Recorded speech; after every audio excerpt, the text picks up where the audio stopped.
other projects. Clearly, these are not the only examples of mismanagement of Rio Nuevo by the city of Tucson. There are other issues, such as the Fox, the Rialto Theater, the Presidio, and the TCC East entrance construction, which is not only shoddy, but of questionable value. The latter was $4 million plus expenditure built in an anticipation of the new hotel and convention center that was to be doomed by its bloated and unattainable cost.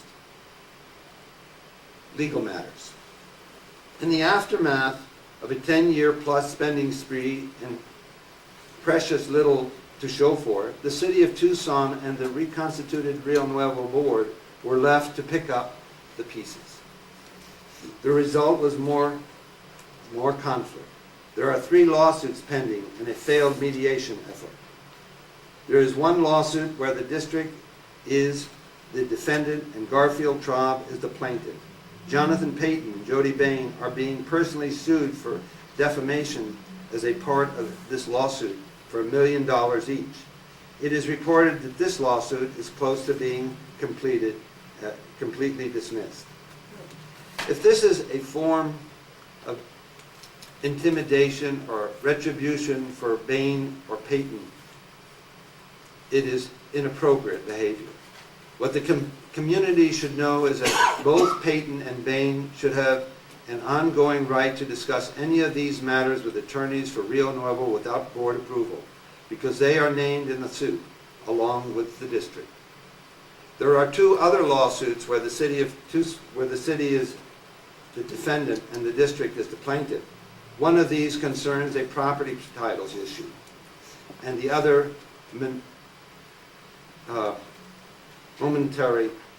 monetary questions. Okay.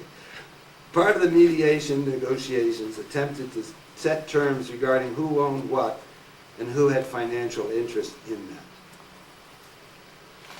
There was a charge presented in the Sunday Arizona Daily Star that the Rio Nuevo board wanted, in essence, to take money from the city to compensate the district for misdirected or misplaced funds. Mayor Rothschild is quoted as saying, "That's basically like taking, over time, $180 million out of city coffers." In fact, the legislature was approached with a plan to extend development credits to new projects so that taxpayers of the city and the district would not be made whole. Would be made whole. You know, long speech. No new money would be required for this. In real terms, this was a credit system being set up, and the credits would have provided a bookkeeping strategy that helps to stimulate development in an area without affecting the taxpayers adversely. Nonetheless, it was negatively received, and apparently with the excuse the city claims it needed to walk away from the mediation process. What really brought the negotiations to an end was not the Rio Nuevo demanding imagined reparations of taxpayers' money. That had to have been misappropriated or misplaced by the city, but a single phrase. Every negotiation where we're close to succeeding, the city wanted language in the settlement that held the city and its employees be held blameless for any of its present or past actions. Since the extent of possible malfeasance and negligence by the city or some of its employees is still to be determined, it was a condition that was not acceptable to the board. Then the city walked away from the table. As the board pushed for accountability and clarification of who owns what, the city continued to drag its feet. To be charitable, the city might not be guilty of obstructionism. It may be their finance department is run so inefficiently and incompetently that they simply don't have any idea where the $250 million of Rio Nuevo money went. In fact, as far as the accounting folks can tell, there never was $250,000, $250 million to spend. In summary, in March of 2010, the reconstituted Rio Nuevo Board was optimistic that with the cooperation of the city of Tucson, it could sort out the financial tangled web that 10+ years of poor management had created. The board was soon to find its optimism misplaced. If the financial quagmire the reconstituted board confronted had simply been the result of poor management, the solutions would have been straightforward. The city could have admitted they had made poor judgment of accounting and managing Rio Nuevo, cooperated in finding the missing funds, and pledged to help the new board move ahead. But this was not the case. Presumed incompetence by the city was leading toward intimidation of others in order to ensure the reconstituted board failed in its mission. Bain had tires slashed and threatened voicemail messages. Wells Fargo told a board member they did not want to interrupt their good relationship with the city, and then the Rio Nuevo accounts were put under legal review for months. They still refused to answer some questions, and we never received the banker's box of documents we were told to expect in January 2012. Further powerful political forces were gathered to ensure more compliant individual services served as board members. In truth, the demand that the board needs to move forward and forget the past is a clarion call to those who wish to cover up and repeat the past.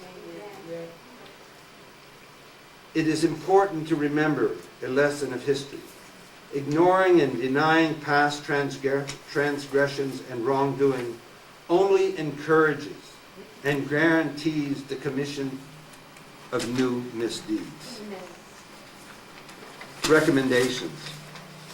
Today I stand in the wreckage of what was the board selected to find $250 million of missing taxpayers' money. Despite the spoken words, the agenda for the current board shows the path that will be taken. And I'm afraid it is a path where the truth will be the first victim.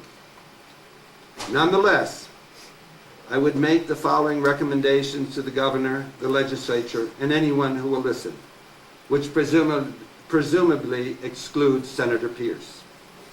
First, I recommend that every contract that Rio Nuevo District is a part of be read, studied, and reviewed by the University of Arizona College of Law. This would be a tremendous learning tool for students, demonstrating how the real world operates while bringing transparency to the process and teaching them how not to advocate for a client. Second, identify the character and type of person that should be on the board. These should be professional people that are familiar with the law, contracts, construction, real estate. They should be persons of good character. Third, I do not believe it is possible to depend on a board of volunteers to oversee such a large program. Fourth, it is important to ensure that persons involved with the board do not have genuine conflicts of interest, especially where they can make money off of it. Fifth, it is also my belief it is necessary to review all TIF programs statewide, because I don't think this board's experience is unique.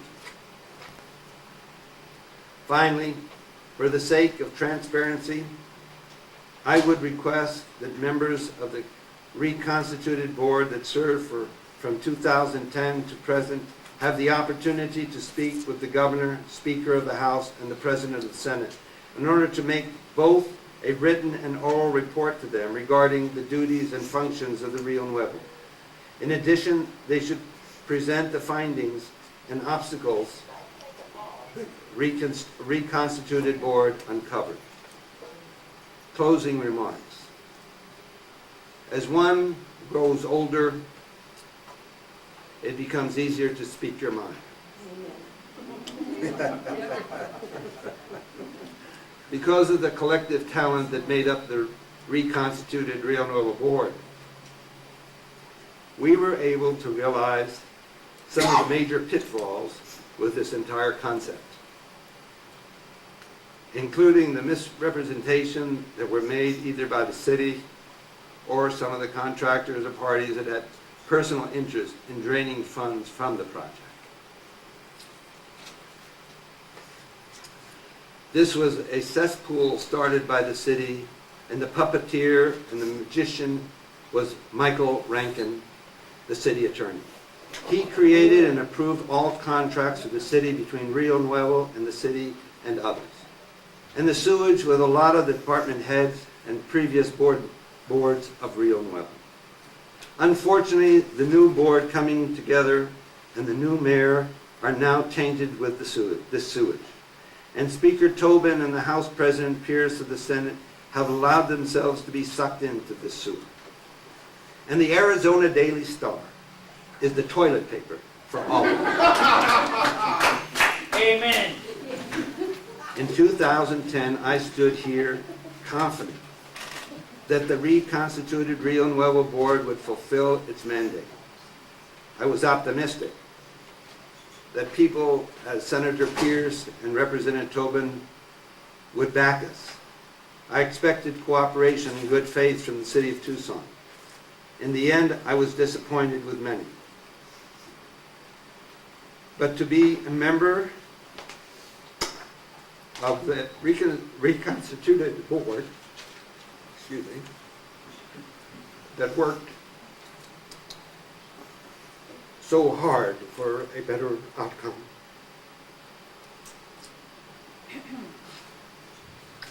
It was a privilege.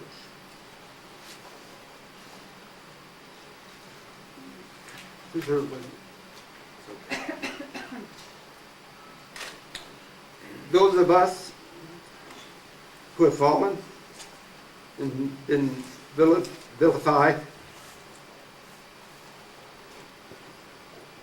for standing firm against the rolling tides should be commended. Amen.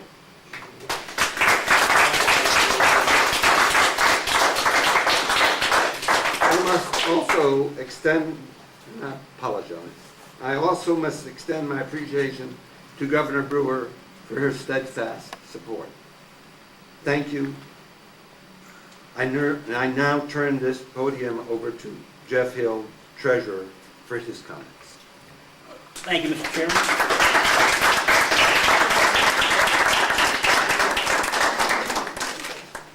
Thank you, Mr. Chairman. All I know is what I read in the paper, and since it's the Arizona Daily Star, that can be pretty grim.